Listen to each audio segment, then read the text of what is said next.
Hello friends, welcome to SSC coaching centre. दोस्तों, आज का वीडियो बहुत ही ज़्यादा बढ़िया होगा क्योंकि आज के वीडियो में हम देखेंगे किस्त वाले प्रश्न। ठीक है, तो मैं आपको दोनों ही बातें बताऊंगा। एक तो बात बताऊंगा किस्त वाली और एक बताऊंगा उधार वाली।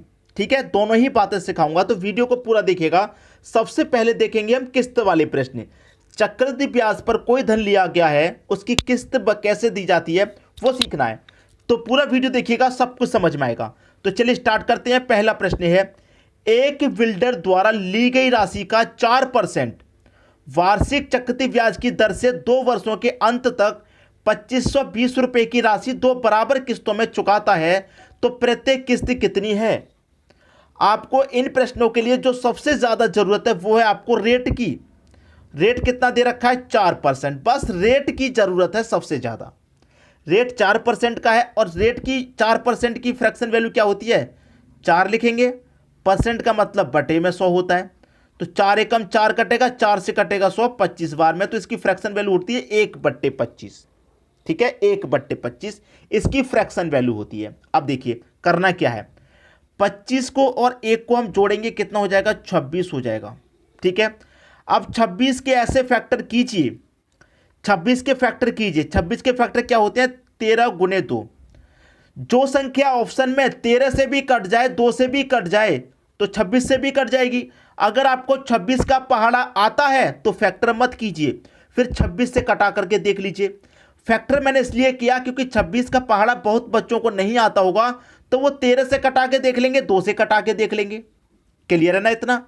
अगर संख्या बड़ी है तो 26 का स्क्वायर कर लो। 26 का स्क्वायर कितना होता है? 676 होता है, तो 26 के स्क्वायर से कटा करके देख लो। ठीक है, जो कट जाएगा वही आंसर। अब मैं तो 26 का पहाड़ा से नहीं, पहले आपको 2 से और 13 से कटा के दिखाऊं। 2 से वो सभी संख्याएं कटती हैं जिनका इकाई अंक सम होता है, तो यहां पर 7 5 3 पहला ही ऑप्शन ऐसा है जिसका इकाई अंक सम है, ये 2 से कटेगा, तो ये 13 से भी कटना चाहिए। 2 से कट गया, 13 से भी। 13 कम 13, 13 चौका 52, 13 से भी कट गया। ये 13 से भी कट गया, 2 से भी कट गया, इसका मतलब 26 से भी कट जाएगा, तो ये क्या आ गया? 26 का, ये आपका 26 से भी कटेगा। तो प्रत्येक किस्त कितनी है भाई? 2600 रुपए की है पहली किस्त। क्लियर है? पहली किस्त कितने की है? 1352 रुपए की है। ये आपका आंसर आ गया। देखिए 26 का स्क्वायर किया हमने 676, 676 से कटाएंगे तो 2 बार में कट जाएगा। 676 से 1352 2 बार में कट जाएगा। 26 से भी कट रहा है, 13 से भी, 2 से भी, 676 से भी कट रहा है। तो हमें क्या करना है, जो सबसे महत्वपूर्ण बात है वो ये है, हमारे पास रेट होना चाहिए। रेट की हम फ्रैक्शन वैल्यू करेंगे, जोड़ लेंगे। जोड़ लिया, ठीक है, 26 आए, 26 से कटा लो बस। 26 का पहाड़ा अगर ज्यादा है फैक्टर कर लो उसके, बस कटा लीजिए, आंसर आ गया। तो बात सभी की समझ में आ गई, कोई भी बात मिस नहीं है। आगे पूरा वीडियो देखेंगे, सबको समझ में आएगा। अब देखते हैं अगला प्रश्न। अगला प्रश्न है, एक आदमी 10% चक्रवृद्धि ब्याज की दर पर 2100 रुपए का ऋण लेता है। हर वर्ष के अंत में उसे बराबर किस्त देनी पड़ेगी कि 2 वर्षों में ऋण का भुगतान हो जाए। 2 वर्षों में ही ऋण का भुगतान हो जाए। हमें सबसे ज्यादा जरूरत क्या है? रेट की जरूरत है, मैं आपको बता चुका हूं। तो रेट हमारे पास क्या है? यहां पर 10% का है। इसकी फ्रैक्शन वैल्यू क्या हो जाएगी? 10 लिखेंगे। परसेंट का मतलब बटे में 100। 10 से कम 10, 10 से 100 कटेगा, 10 बार में 1/10। क्या करेंगे? जोड़ के लिखेंगे, 10 और 1 11। अब 11 के फैक्टर करेंगे तो होंगे नहीं, 11 के फैक्टर तो नहीं होंगे, 11 एकम 11। ठीक है, तो 11 से कटा के देख लो सीधा सीधा कौन संख्या कटेगी। ये नहीं कटेगा, 11 से 121 पूरा 11 बार में कटेगा। 122 भी नहीं कटेगा, 11 से 123 भी नहीं कटेगा, ये कट गया बी ऑप्शन आपका 11 से। क्लियर है? 11 का स्क्वायर काट के करके देख लो, 11 का स्क्वायर 121 होता है, तो 121 से 121 पूरा एक बार में कट गया। ठीक है ना? तो जो ऑप्शन कट जाए वही आंसर। अब आप बहुत बच्चे ऐसे होंगे जिनके दिमाग में ये सवाल आ रहा होगा कि अगर ऐसे ऑप्शन दे दिए जाएं जो 2 ऑप्शन कट जाएं इससे, जैसे 11 से 2 ऑप्शन कटने वाले होते, तब क्या करें? तो मेरे भाइयों, ऐसा ऑप्शन एग्जाम में नहीं दिया जाएगा। एक ऐसा ही ऑप्शन होगा जो कटेगा, लेकिन बस आप तरीका सीख लीजिए जो मैं आपको बता रहा हूं, जो कट जाएगा वही आंसर। क्लियर है? अब देखेंगे अगला प्रश्न। अगला प्रश्न है, 12,300 रुपए की राशि का ऋण 6% 5% वार्षिक चक्रवृद्धि ब्याज की दर से हर वर्ष के अंत में 2 समान किस्तें देकर चुकाता है, तो प्रत्येक किस्त की राशि ज्ञात करें। हमको सबसे ज़्यादा ज़रूरत किसकी है? रेट की है, ठीक है। और रेट हमारे पास दे रखा है कितना? 5% का। तो 5% की फ्रैक्शन वैल्यू क्या हो जाएगी? 5 लिखेंगे, परसेंट का मतलब बटे में 100। 5 एकम 5 कटेगा, 5 से कटेगा 20 बार, मतलब 1/20। तो हमने क्या सिखाया? जोड़ के लिखना है। 20 और 1 कितना हो जाएगा? 21 हो जाएगा। 21 का पहाड़ा आता है तो 21 से कटा लो सीधा, नहीं आता तो 21 के ऐसे फैक्टर कर लीजिए, जैसे कि 7 त्रिका 21। तो जो संख्या 7 से भी कट जाए, 3 से भी कट जाए, समझ लो वो 21 से भी कटेगी, ठीक है। तो सबसे पहले मैं 3 से कटाऊंगा, क्योंकि जिन संख्याओं का योग 3 से कट गया वो संख्या पूरी 3 से कटती है। 6 6 12 13, 13 में 5 जोड़ेंगे दोस्तों 19। 19 हमारा 3 से नहीं कटता, ठीक है। अब देखिए यहां पर आ जाइए, जैसे मैं 3 से कटाऊं, 6 6 12, 6 और 6 हमारा 18। 18 दोस्तों 3 से कटता है, मुझे 19 लगा लेकिन 18 3 से कटता है, ये ऑप्शन हो सकता है। इसे देखेंगे 6 6 12 और ये 18, भाई ये भी कट सकता है, 18 हो रहा है। 6 और 6 12, 12 में 6 जोड़ूंगा 18, 18 में 5 जोड़ूंगा कितना हो जाएगा दोस्तों? 23, ये नहीं कटेगा। 6 7 7 5 12, 12 6 18, ये भी कट सकता है। 3 से तो ये 3 ऑप्शन कट रहे हैं। 7 से कटा के देखिए, अब 7 से कटाऊंगा पहले ऑप्शन को, तो 7 निम्मा 63, 3 बचेगा 35, 7 पंजे 35, 1 बचेगा, ये नहीं कटेगा, तो पहला ऑप्शन अब गलत हो गया। 7 निम्मा 63, 3 बचेगा, 7 निम्मा 63, 3 बचेगा 31 हो जाएगा। 7 चौके 28, फिर 3 बचेगा 35, 7 पंजे 35, ये कट गया आपका 7 से। ये 3 से भी कट रहा है, ये 7 से भी कट रहा है, इसका मतलब ये 21 से भी कट जाएगा। 21 से भी कट जाएगा तो ये आपका सही आंसर हो गया। 21 का क्या कर लो? स्क्वायर कर लो, 441 होता है भाई। 441 से होता है तो 441 से क्या कटेगा? ये भाई 441 से क्या कटेगा? 6615 कटेगा। 21 से भी कट रहा है, 7 और 3 से कट गया, मतलब 21 से भी कट गया, तो 441 से भी कटेगा। ये आपके प्रश्न का बिल्कुल सही आंसर हो गया। क्लियर हुई दोस्तों बात? अब तो इतना इजी बन गया होगा आपके लिए कि बस प्रश्न दे दो, आप उसका आंसर कर देंगे, इतना इजी हो गया होगा, ठीक है। अब देखते हैं अगला प्रश्न। अगला प्रश्न है 13,360 रुपए की धनराशि 8 सही 3/4% वार्षिक चक्रवृद्धि ब्याज की दर से उधार ली गई तथा उनका वापसी भुगतान 2 वर्ष में 2 समान वार्षिक किस्तों के द्वारा लिया गया। प्रत्येक किस्त की राशि कितनी थी? हमने बताया आपको मतलब है किससे? सिर्फ और सिर्फ रेट से। रेट क्या है? 8 सही 3/4% का। अब इसे सॉल्व करिए आप। 4 अट्ठे 32, क्लियर, 4 अट्ठे 32, 32 में 3 जोड़ेंगे 35, तो 35/4, 35/4। परसेंट का मतलब क्या होता है? बटे में 100, तो बटे में 100 आ गया। ऊपर क्या है? 35। अब 4 का मल्टीप्लाई 100 से होगा तो ये 400 हो जाएगा। क्लियर, कटाइए, अब 400 हो गया। 5 से कटाइए, 5 सत्ते 35, और 5 से इसको कटाइए तो 5 अट्ठे 40, और 1 जीरो 80 बार में, तो 7/80 इसकी फ्रैक्शन वैल्यू निकल के आ गई, 7/80। तो हमने क्या बताया? इनको जोड़ लेना है। 80 और 7 कितना हो जाएगा? ये हो जाएगा 87।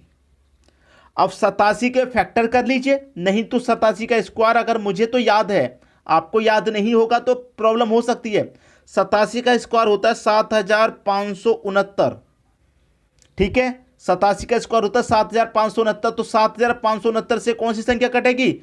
7569 से ये कट जाएगी एक बार में, तो ये आपका आंसर हो गया।